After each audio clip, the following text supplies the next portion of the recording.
नमस्कार मित्रांनो, सर्वांचं स्वागत आहे आपल्या युट्यूब चॅनलवरती. तर तुम्ही पाहत आहात एक असं प्रकरण ज्याने संपूर्ण देशाला हादरवून टाकलं. एक निष्पाप मुलगी एक स्वप्न उराशी बाळगून जगणारी आणि त्या स्वप्नावर चालून आलेली कुर्तीची छाया, ही गोष्ट आहे अंकिता भंडारे यांची. उत्तराखंडच्या श्रीनगर परिसरातील 19 वर्षीय अंकिता भंडारे ही एक साधी, शांत आणि स्वप्नवत आयुष्य जगणारी तरुणी होती. ती वनतारा जे काही रिसॉर्ट होतं, त्या रिसॉर्टमध्ये रिसेप्शनिस्ट म्हणून काम करत होती. हळूहळू ती तिचं आयुष्य घडवत होती, स्वतःच्या पायावर उभा राहत होती. आणि तिच्याबरोबर एक दिवशी असं कारण झालं की अख्खा भारत देश हादरला. तर नेमकं घडलं काय या व्हिडिओमध्ये आपण बघणार आहोत. त्याचबरोबर तुम्ही आपल्या चॅनलवरती नवीन असाल तर चॅनलला नक्की सबस्क्राईब करून घ्या. तर नेमकं प्रकरण काय आहे आपण या व्हिडिओमध्ये बघणार आहोत. बघा, 18 सप्टेंबर 2022 रोजी अंकिता भंडारी अचानक गायब झाली. तेव्हा हे संपूर्ण प्रकरण सुरू झाले. 19 वर्षीय अंकिता ऋषिकेश मधील वनतारा रिसॉर्टमध्ये रिसेप्शनिस्ट म्हणून काम करत होती. 18 सप्टेंबर रोजी ती अचानक गायब झाली. वडिलांनी रिसॉर्टमध्ये पोहोचून याबद्दल चौकशी केली, पण ती सापडली नाही. त्यानंतर वडिलांनी मुलींची बेपत्ता असल्याची तक्रार दाखल केली. सुरुवातीला हे प्रकरण साधं सोपं वाटलं होतं, मात्र काही दिवसातच या प्रकरणाने गंभीर वळण घेतलं. या तरुणीचा मृतदेह ऋषिकेश जवळील एका कालव्यामध्ये सापडला. या प्रकरणात ही तरुणी ज्या रिसॉर्टमध्ये कामाला होती, त्या रिसॉर्टचा मालक व इतर 2 जणांना अटक करण्यात आली. त्यानंतर या प्रकरणामुळे संपूर्ण देशात खळबळ उडाली. या घटनेवरून उत्तराखंडच्या राजकारणात ही मोठी पडसाद उमटले होते. तपास जसा पुढे सरकत गेला तसा या प्रकरणातील आरोपी आणि त्यांच्या गुन्हेगारी पार्श्वभूमीबद्दल धक्कादायक माहिती समोर येत गेली. तर उत्तराखंडच्या पौडी गढवाल जिल्ह्यातील ढोब श्रीकोट गावची रहिवासी असलेल्या अंकिता भंडारी ऑगस्ट 2022 मध्ये एमकेश्वर येथील वनतारा रिसॉर्टमध्ये रिसेप्शनिस्ट म्हणून नोकरीवरती रुजू झाली होती. नोकरीला महिना पूर्ण होण्याआधीच तिचा मृत्यू झाला. पोलिसांनी दिलेल्या माहितीनुसार 18 सप्टेंबरच्या रात्री अंकितानी रिसॉर्टचा मालक पुलिकित आर्य हा भाजपच्या वरिष्ठ नेत्याचा मुलगा आहे. रिसॉर्टमधील 2 कर्मचारी सौरभ भास्कर आणि अंकित गुप्ता यांच्यात वाद झाला. या वादानंतर अंकिताचे अपहरण करण्यात आले होते. यानंतर तिला एका कालव्यात फेकून देण्यात आलं. या सगळ्या प्रकरणानंतर पुलिकित आणि त्यांचे साथीदार रिसॉर्टवरती परत आले आणि त्यांनी अंकिता बेपत्ता झाल्याची तक्रार नोंदवली. अंकिता बेपत्ता झाल्याच्या प्रकरणाच्या तपासाला सुरुवात झाली. सुरुवातीला नीट माहिती मिळत नसल्याने तपासाला निश्चित दिशा सापडत नव्हती. ज्या भागात हा रिसॉर्ट आहे ते निम ग्रामीण भागात असून ते नियमित पोलिसांच्या कार्यक्षेत्राबाहेर होते. यामुळे इथला तपास पटवारी यांच्यावर आली होती. तपासासाठी पोलिसांना जे अधिकार असतात ते पटवाऱ्यांना नसतात, ज्यामुळे सुरुवातीला या प्रकरणाच्या तपासात अक्षमय दीर्घाई झाली होती. अंकिताच्या कुटुंबियांनी तपासाबद्दल नापसंती दर्शवली होती. यानंतर लोकांनी हा मुद्दा उचलून धरण्यास सुरुवात केली. नागरिकांचा वाढता रोष पाहून हे प्रकरण नियमित पोलिसांकडे सोपवण्यात आले. उत्तराखंड राज्याचे पोलीस महासंचालक म्हणजे डीजीपी अशोक कुमार यांनी कबूल केले की पोलिसांनी तात्काळ कारवाई न केल्याने तपासातील सुरुवातीचा अमूल्य वेळ वाया गेला. ज्या भागात वनतारा रिसॉर्ट आहे तो भाग पोलिसांच्या हातीत येत नाही. अशा भागात पटवारी म्हणजेच महसूल अधिकारी हे FIR दाखल करून घेत असतात.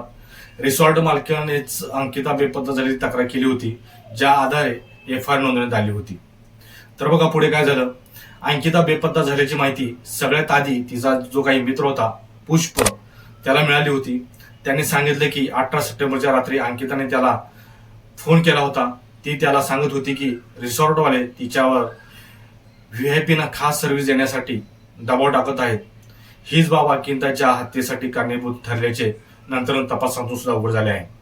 पुष्प यांनी सांगितले की अंकिता सोबतचा हे त्याचे शेवटचे बोलणे होते. त्यानंतर अंकिताचा फोन बंद झाला. चिंतेत पडलेल्या पुष्प याने रिसॉर्टचा जो काही मालक होता पुलकित या आर्याला सुद्धा त्यांनी फोन लावला, प्रयत्न केला होता. पुलिकेतने त्याला सांगितलं की अंकिता ही आराम करत आहे. दुसऱ्या दिवसापासून पुलकितचाही सुद्धा फोन बंद झाला. रिसॉर्टवर पुष्पने फोन केला असता त्यांनी उडाउडीची उत्तरे दिली होती. हा सगळा प्रकार पाहिल्यानंतर पुष्पला अंकितासोबत काहीतरी भयंकर घडल्याचा संशय आला. त्यानंतर पोलिसांशी संपर्क साधून या प्रकरणात लक्ष घालण्याची विनंती केली. पुढे बघा नेमकं काय झालं. अंकिता बेपत्ता झाल्याच्या 6 दिवसांनी 24 सप्टेंबर रोजी तिचा मृतदेह चिला या कालव्यातून बाहेर काढण्यात आला. ऋषिकेश येथे शवविच्छेदन करण्यात आले. यामध्ये तिचा मृत्यू पाण्यात बुडाल्याने झाल्याचे निष्पन्न झाले. मात्र तिच्या शरीरावर अनेक जखमाही असल्याचे दिसून आले. अंकिताचा मृत्यू होण्याआधी तिला मारहाण झाली होती हे यातून दिसून आले. तिच्या इतर तपासण्या झाल्या. यातून तिच्यावर लैंगिक अत्याचार झाला नसल्याचे निष्पन्न झाले होते. अंकिताचा खून झाल्याचे कळल्यानंतर स्थानिक जाम संतापले होते. त्याने आरोपींना घेऊन जाणाऱ्या पोलिसांच्या गाडीवर सुद्धा हल्ला चढवला होता. स्थानिकांनी रिसॉर्टची ही तोडफोड केली. पुलकित आर्य हा भाजप नेत्याचा मुलगा असल्याने त्याला वाचवण्यात येत असल्याचा आरोप केला जाऊ लागला. दरम्यान प्रशासनाने वनतारा रिसॉर्ट बेकायदेशीर असल्याचं सांगत एका रात्रीत जमीनदोस्त केलं. पुलकित आर्यचे वडील विनोद आर्य हे उत्तराखंडमधील सत्ताधारी म्हणजेच भारतीय जनता पक्षाचे ज्येष्ठ नेते होते. हे प्रकरण उघडीस आल्यानंतर त्यांना पक्षातून काढण्यात आले. त्यांनी पुलकितला सातत्याने पाठीशी घालण्याचे काम केले. माझा मुलगा साधा आहे, तो असलं काही करणार नाही असं ते सतत सांगत होते. याच विनोद आर्य यांच्यावर त्याच्या ड्रायव्हरने शारीरिक छळ आणि अनैसर्गिक कृत्य करण्याचा प्रयत्न केल्याचा आरोप करत गुन्हा दाखल केला होता. वाढत्या दबावामुळे हे प्रकरण फास्ट ट्रॅक कोर्टात चालवण्याचा निर्णय घेण्यात आला. उत्तराखंडचे मुख्यमंत्री पुष्कर सिंह धामी यांनी या प्रकरणात तपास IPS अधिकारी रेणुकादेवी यांच्या नेतृत्वाखाली विशेष तपास पथकाकडे म्हणजेच SIT कडे सोपवला. अंकिताच्या आईने आरोप केला होता की त्यांना फसवून अंकिताच्या अंत्यसंस्कारापासून दूर ठेवण्यात आले. या सगळ्या प्रकरणात पुष्प आणि पुलकित यांच्यात फोनवरून झालेला संभाषण हा महत्वाचा पुरावा ठरला. पुलकितला वाटत होते की अंकितेचा मृतदेह जे काही अंकिता आहे तिचा मृतदेह कधी सापडणार नाही. अंकिता आणि पुष्प यांच्यात दररोज बोलणं होत असल्याने सगळा जो काही संशय आहे, आरोप आहे ते पुष्पवर जाईल असं पुलकितला वाटत होतं. परंतु पोलिसांनी सदर प्रकरणाच्या तपासादरम्यान रिसॉर्टमधील कर्मचारी यांचे डिजिटल फॉरेन्सिक तज्ज्ञ आणि अंकितांच्या मित्राच्या 100हून अधिक लोकांची चौकशी केली होती. यातील 47 जणांना न्यायालयात हजर करण्यात आले होते. पोलिसांनी 90 दिवसाच्या आत 500 पानाचे दोषा आरोपपत्र सादर केले होते.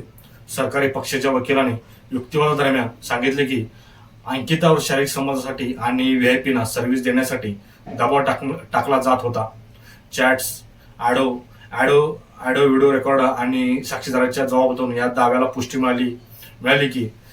30 मे रोजी या प्रकरणात पुलकित आर्य, सौरभ भास्कर आणि अंकित गुप्ता यांना न्यायालयाने दोषी ठरवण्यात आलं आणि संपूर्ण देशाचे लक्ष या निर्णयावर लागले होतं. ते सध्या तिन्ही आरोपींना दोषी ठरवण्यात आला आहे आणि त्यांना जन्मठेपेची शिक्षा सुनावण्यात आली आहे. या तिघांनाही 50,000 रुपयाचा दंड ठोठवण्यात आला आहे. या प्रकरणामध्ये पुलकित आर्य यांच्यावरती IPC कलम 302 म्हणजेच खुनाचा गुन्हा, 201 पुरावे नष्ट करणे, 354 लैंगिक छळ आणि अनैतिक वाहतूक प्रतिबंधक कायद्याअंतर्गत गंभीर आरोप निश्चित करण्यात आले आहेत. त्याचवेळी इतर 2 आरोपीवर देखील हत्येत मदत करणे आणि अनैतिक कृत्यामध्ये सहभाग यामध्ये त्यांना देखील सजा सुनावण्यात आली आहे. तर अखेर जी काही अंकिता लोखंडे आहे, जी काही भंडारी आहे, तिला न्याय भेटला असं म्हणावं लागेल. नेमकं तुम्हाला सुद्धा या व्हिडिओबद्दल काय वाटतं, तुमच्या प्रतिक्रिया आपल्या कमेंट बॉक्समध्ये नक्की कळवा आणि तुम्ही जर अजून सबस्क्राईब चॅनल केलं नसेल तर नक्की चॅनलला सबस्क्राईब करा.